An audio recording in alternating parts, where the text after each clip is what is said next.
Resulta que el efecto DRS de Red Bull comienza desde el splitter en la parte delantera. ¿Dónde comienza el splitter de un Fórmula 1? No comienza en la parte frontal. En la parte frontal lo que comienza es el alerón, digamos, la aerodinámica delantera, pero el splitter viene comenzando es debajo del piloto en el momento en que el Fórmula 1 comienza a bajar, porque el Fórmula 1 sube la nariz, en el momento en que toca el piloto baja el monoplaza y ahí comienza el splitter exactamente debajo del piloto, un poquito más adelante, donde el piloto coloca las nalgas, ahí es donde comienza el splitter.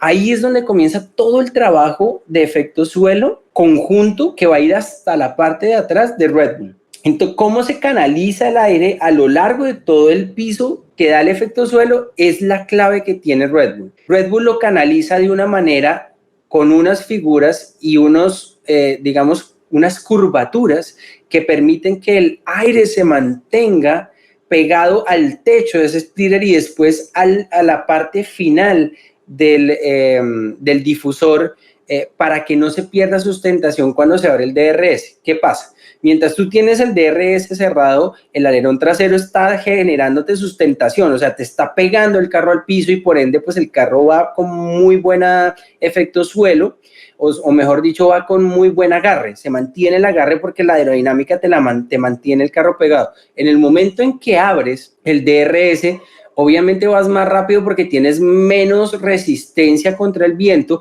pero el carro también pierde sustentación, se tiende a elevar un poco la parte trasera y pierde sustentación en ese eje trasero. Pero pues es que hay una parte fundamental en el diseño de Red Bull y es que ese diseño, sobre todo en los canales por dentro del difusor, hay unos canales, hay como unos tubos de Venturi, si se quiere, para aquellos ingenieros mecánicos dentro de ese difusor que no son rectos, es decir, no te saca el aire hacia arriba recto, sino tiene una curvatura así, como baja un poco y vuelve a subir.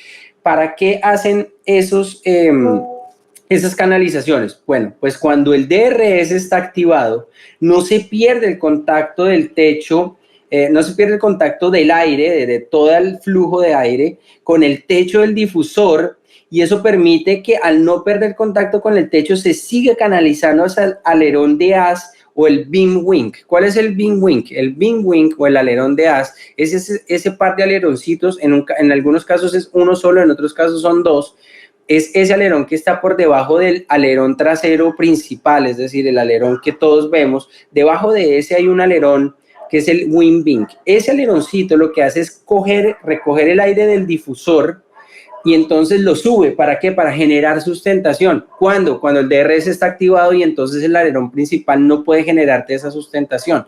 ¿Cuál te lo genera? Ese wing wing que está recogiendo todo el aire del difusor.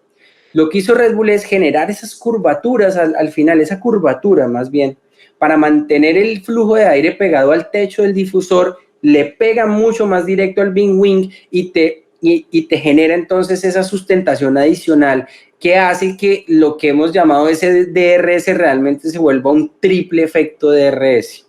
Muy interesante lo que hizo Red Bull en esta ocasión.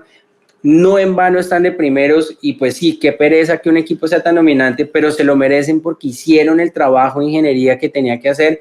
Tienen un grande de la historia, yo digo de la historia del automovilismo, sino el ingeniero más grande de la historia del automovilismo, que es sin duda alguna Adrian Newey, que ha hecho a los Williams más campeones del mundo, después en McLaren y después en Red Bull. Adrian Newey es sin duda alguna de los que ha hecho historia en cuanto a la ingeniería de Fórmula 1 y pues no en vano Red Bull pues es extremadamente dominante en este momento y pues se lo merecen. Nos guste o no nos guste, eso es irrelevante, se lo merecen.